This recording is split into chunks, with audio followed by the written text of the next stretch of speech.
बरेच मुलांचा प्रश्न असतो की मी सीईटी करू का जेई करू, म्हणजे स्टेट बोर्डचा अभ्यास करू का एनसीईआरटीचा. तर त्याचं उत्तर एक आहे की आपण दोन्ही केलं पाहिजे, दोन्ही इंटिग्रेट करून केलं पाहिजे. समजा एक चॅप्टर आहे for example sequence and series, तर तो स्टेट बोर्डमधला आणि एनसीईआरटी मधला टॉपिक दोन्ही एकत्र करून त्याचा अभ्यास केला पाहिजे. म्हणजे मग तुम्हाला त्याचं सीईटीचा पण क्वेश्चन सॉल्व्ह करता येतो, जेईचा पण येतो. आता समजा एखादा मुलगा आहे त्याला सीईटी करायचंच नाही, फक्त जेईच करायचं, त्याला स्टेटमध्ये ॲडमिशन नाहीच घ्यायचं, त्याला फक्त NITला जायचं, IITला जायचं. मग त्याने सीईटी करावं का नाही, तर नक्की करावं. त्याचे दोन फायदे आहेत. एक म्हणजे तुमचा बेस चांगला तयार होतो जेईचा सीईटी केल्यामुळं. जेई आणि सीईटी मध्ये एकच क्वेश्चन विचारले जातात सेम, फक्त सीईटीतल्या क्वेश्चनची डिफिकल्टी लेवल कमी असते, त्याच्यात एखाद दुसरी कन्सेप्ट असते. जेई मध्ये 3-4 कन्सेप्ट असतात, क्वेश्चन तोच असतो, कॅटेगरी तीच असते, फक्त त्याला मॉडिफाय केलेलं असते, त्याच्यामध्ये एखाद दुसरी कन्सेप्ट जास्त असते. तर सोपा क्वेश्चन जर केला तर मग तुम्हाला अवघड क्वेश्चन अवघड जात नाही, बेस तयार होतो. म्हणजे थोडक्यात काय, तर 2-3 सीईटीचे क्वेश्चन एकत्र केले की एक जेईचा क्वेश्चन तयार होतो.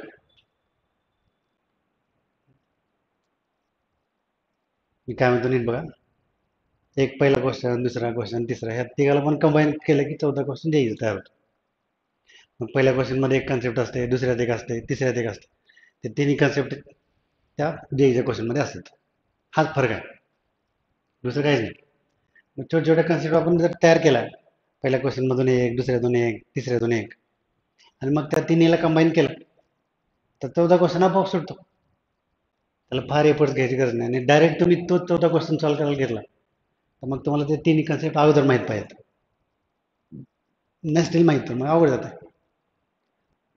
म्हणजे ज्याला जे करायचं आहे तर त्यांनी सुद्धा सीईटीचा अभ्यास करावा, बेस तयार होतो, सोपं जातं. तुम्ही एक्झाम द्या ना द्या, तो भाग वेगळा. आणि दुसरं एक तुम्हाला अजून सांगायचं की फक्त 11th जर सोडला फरक, 11th मध्ये सीईटी आणि जेई मध्ये एक 30% डिफरन्स आहे.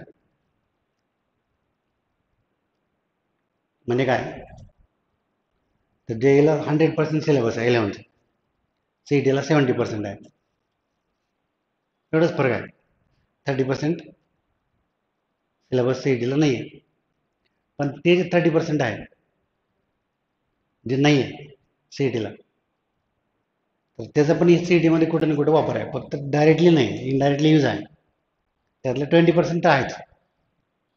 जेई जरी करायचं असेल तर सीईटी करा, त्याचा फायदा काय, तर जेई तुम्हाला सोपं जाईल, तुमचं बेसिक चांगलं तयार होईल, जेईच जास्त वेळ लागणार नाही.